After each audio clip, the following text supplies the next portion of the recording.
اسلامی بھائی جو جشن ولادت کی خوشیاں منانے کے لیے چراغاں کرتے ہیں، گلیاں سجاتے ہیں، بلڈنگیں سجاتے ہیں، محلے سجاتے ہیں اور بھی طرح طرح کی سجاوٹیں کرنے کی کوشش کرتے ہیں، پھر نیاز کرتے ہیں تاکہ ہمیں ثواب ہو۔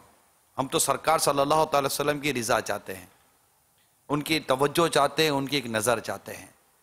ظاہر ہے کہ ان کی امت کو ستا کر ہم ان کا کرم کیسے لیں گے؟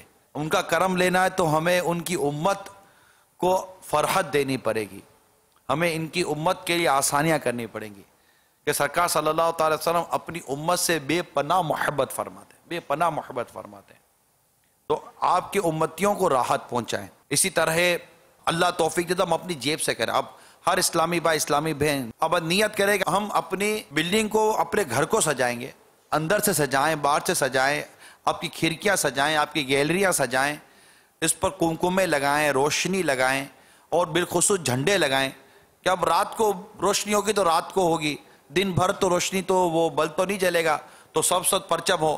یعنی میرا مکان جو ہے نا، یہ جتنے بھی اس وقت عاشقان میلاد ہمارے ساتھ شریک ہیں، ایک نیت کریں، ہم اپنے گھر کی جو گیلری ہے نا، اس پر کچھ نہ کچھ روشنی اور سب پرچم ضرور لگائیں گے۔ ارے آدمی دور سے دیکھ کر بولے کہ یار یہ کسی عاشق میلاد کا گھر ہے۔ اگر بہت زیادہ اگر آپ نہیں کر سکتے، ایک کاش کے 12 بلب و 12 جھنڈے لگیں۔ اللہ کرے، امیر سنت کی بھی یہی خواہش ہے کہ اس طرح ہم جشن ولادت منائیں کہ اپنے گھر پر 12 کمکمے، 12 بلب لگائیں اور 12 جھنڈے لگائیں، سب جھنڈے، اس پہ کوئی سادے جھنڈے ہوں تو زیادہ بہتر ہے۔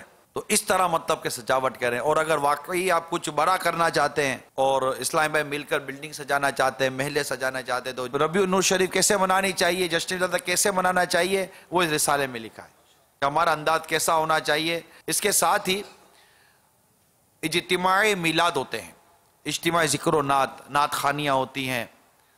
اب اسلامی بہنیں بھی نعت خوانیاں کرتی ہیں، میلاد کرتی ہیں۔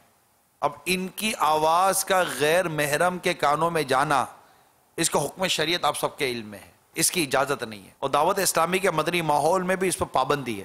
تو اسلامی بہنیں جہاں اجتماعی میلاد یا ذکر میلاد یا جو اس طرح کا سلسلہ ہو، اس میں برائے کرم ساؤنڈ کا استعمال آپ ہم نے بند رکھا ہے، اس کا امکان نہ ہونے کے برابر ہے کہ آپ اسپیکر پر بیان کریں، مائک پر بیان کریں یا کلام پڑھیں، نعت پڑھیں اور آپ کی آواز غیر محرم کے کانوں تک نہ جائے۔ بہت مشکل ہے۔ تو اس طرح اسلامی بہنیں یہ ہرگز نہ کریں۔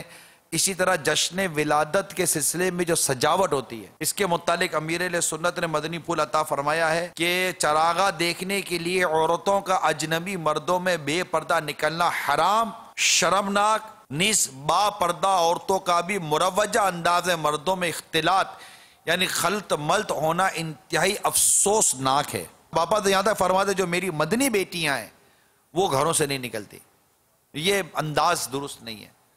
اور بعض اسلامی بھائی کوشش کرتے ہیں کہ لے کر نکل جاتے ہیں اور دکھاتے ہیں۔ اب آپ خود غور کیجئے کہ ہزاروں مردوں کے بیچ میں آپ اپنے گھر کی اسلامی بہن کو لے کر داخل ہو گئے، اب کچھ سوچو تو صحیح ہے۔ سارے روڈوں پر رش لگا ہوا ہے، لوگ روڈوں پر ہیں اور آپ یوں لے کر نکلے ہیں۔